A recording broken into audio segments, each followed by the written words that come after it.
appeals to racial, sexual, and religious chauvinism, to rabid nationalist fervor, are beginning not to work. Business of who I am and whether I'm good or bad or achieving or not, all that's learned along the way. Just a ride. And we can change it anytime we want. It's only a choice. No effort, no work, no job, no savings of money. I realized that I had the game wrong. That the game was to find out what I already was.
We were saying how very important it is to bring about in the human mind the radical revolution. The crisis is a crisis in consciousness, a crisis that cannot anymore accept the old norms, the old patterns, the ancient traditions. And considering what the world is now, with all the misery, conflict, destructive brutality, aggression, and so on, man is still as he was. He's still brutal, violent, aggressive, acquisitive, competitive, and he has built a society along these lines.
Society today is composed of a series of institutions.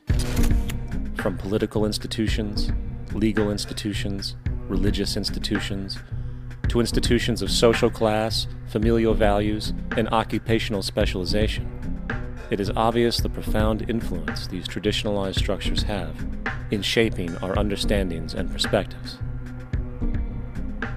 Yet, of all the social institutions we are born into, directed by, and conditioned upon, there seems to be no system as taken for granted and misunderstood as the monetary system.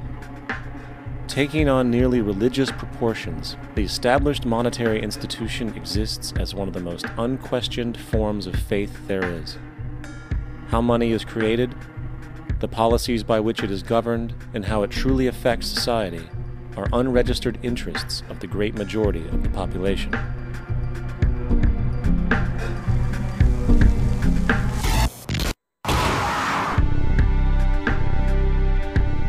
In a world where 1% of the population owns 40% of the planet's wealth, in a world where 34,000 children die every single day from poverty and preventable diseases, and where 50% of the world's population lives on less than $2 a day, one thing is clear: something is very wrong.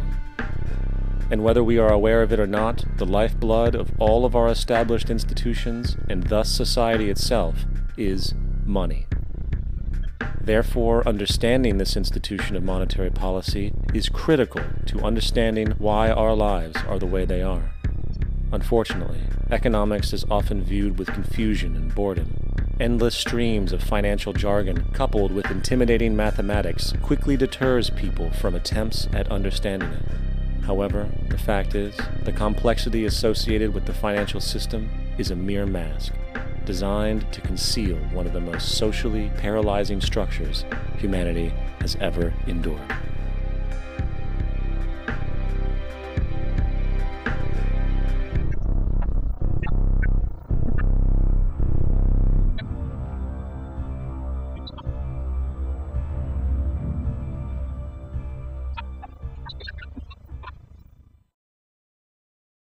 A number of years ago, the Central Bank of the United States, the Federal Reserve, produced a document entitled Modern Money Mechanics.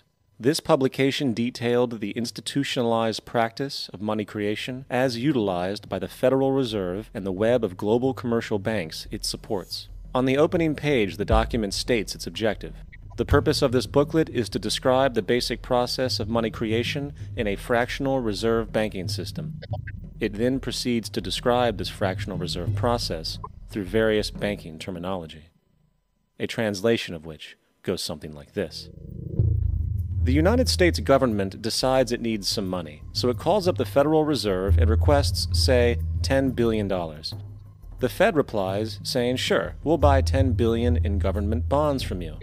So the government takes some pieces of paper, paints some official-looking designs on them, and calls them treasury bonds. Then it puts a value on these bonds to the sum of $10 billion and sends them over to the Fed. In turn, the people at the Fed draw up a bunch of impressive pieces of paper themselves, only this time calling them Federal Reserve notes, also designating a value of $10 billion to the Fed. The Fed then takes these notes and trades them for the bonds. Once this exchange is complete, the government then takes the $10 billion in Federal Reserve notes and deposits it into a bank account. And upon this deposit, the paper notes officially become legal tender money, adding $10 billion to the U.S. money supply. And there it is. $10 billion in new money has been created. Of course, this example is a generalization, for, in reality, this transaction would occur electronically, with no paper used at all. In fact, only 3% of the U.S. money supply exists in physical currency. The other 97% essentially exists in computers alone. Now, government bonds are, by design, instruments of debt, and when the Fed purchases these bonds, with money it essentially created out of thin air, the government is actually promising to pay back that money to the Fed.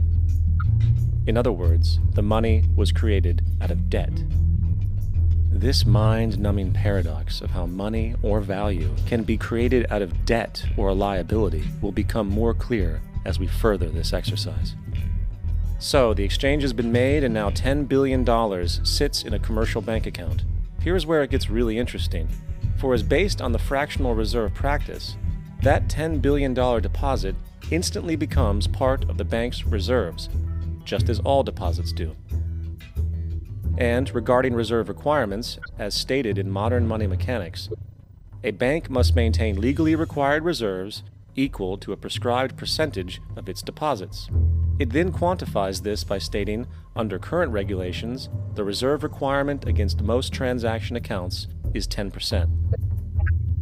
This means that with a $10 billion deposit, 10%, or $1 billion, is held as the required reserve, while the other $9 billion is considered an excessive reserve and can be used as the basis for new loans. Now, it is logical to assume that this $9 billion is literally coming out of the existing $10 billion deposit. However, this is actually not the case. What really happens is that the $9 billion is simply created out of thin air on top of the existing $10 billion deposit. This is how the money supply is expanded. As stated in modern money mechanics, of course they, the banks, do not really pay out loans from the money they receive as deposits. If they did this, no additional money would be created. What they do when they make loans is to accept promissory notes, loan contracts, in exchange for credits, money, to the borrower's transaction accounts. In other words, the $9 billion can be created out of nothing simply because there is a demand for such a loan and that there is a $10 billion deposit to satisfy the reserve requirements. Now, let's assume that somebody walks into this bank and borrows the newly available $9 billion. They will then most likely take that money and deposit it into their own bank account. The process then repeats, for that deposit becomes part of the bank's reserves. 10% is isolated, and in turn 90% of the $9 billion, or $8.1 billion, is now available as newly created money for more loans. And of course, that 8.1 can be loaned out and redeposited, creating an additional 7.2 billion, to 6.5 billion, to 5.9 billion, etc. This deposit money creation loan cycle can technically go on to infinity. The average mathematical result is that about $90 billion can be created on top of the original $10 billion. In other words, for every deposit that ever occurs in the banking system, about 9 times that amount can be created out of thin air. Money jitters. Ask the obliging Bank of America for a jar of soothing instant money, M-O-N-E-Y, in the form of a convenient personal loan. So, now that we understand how money is created by this fractional reserve banking system, a logical yet elusive question might come to mind. What is actually giving this newly created money value? The answer? The money that already exists.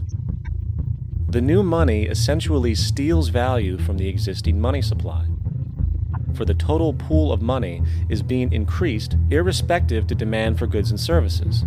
And as supply and demand finds equilibrium, prices rise, diminishing the purchasing power of each individual dollar.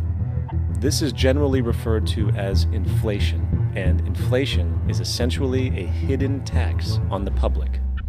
What is the advice that you generally get? And that is inflate the currency. They don't say debase the currency. They don't say devalue the currency. They don't say cheat the people who are saved. They say lower the interest rates. The real deception is when we distort the value of money. When we create money out of thin air, we have no savings, yet there's so-called capital. So my question boils down to this: how in the world can we expect to solve the problems of inflation, that is, the increase in the supply of money, with more inflation? Of course, it can't. The fractional reserve system of monetary expansion is inherently inflationary. For the act of expanding the money supply without there being a proportional expansion of goods and services in the economy will always debase a currency. In fact, a quick glance at the historical values of the US dollar versus the money supply reflects this point definitively, for the inverse relationship is obvious. $1 in 1913 required $21.60 in 2007 to match value. That is a 96% devaluation since the Federal Reserve came into existence. Now, if this reality of inherent and perpetual inflation seems absurd and economically self-defeating, hold that thought, for absurdity is an understatement in regard to how our financial system really operates. For in our financial system, money is debt, and debt is money. Here is a chart of the U.S. money supply from 1950 to 2006. Here is a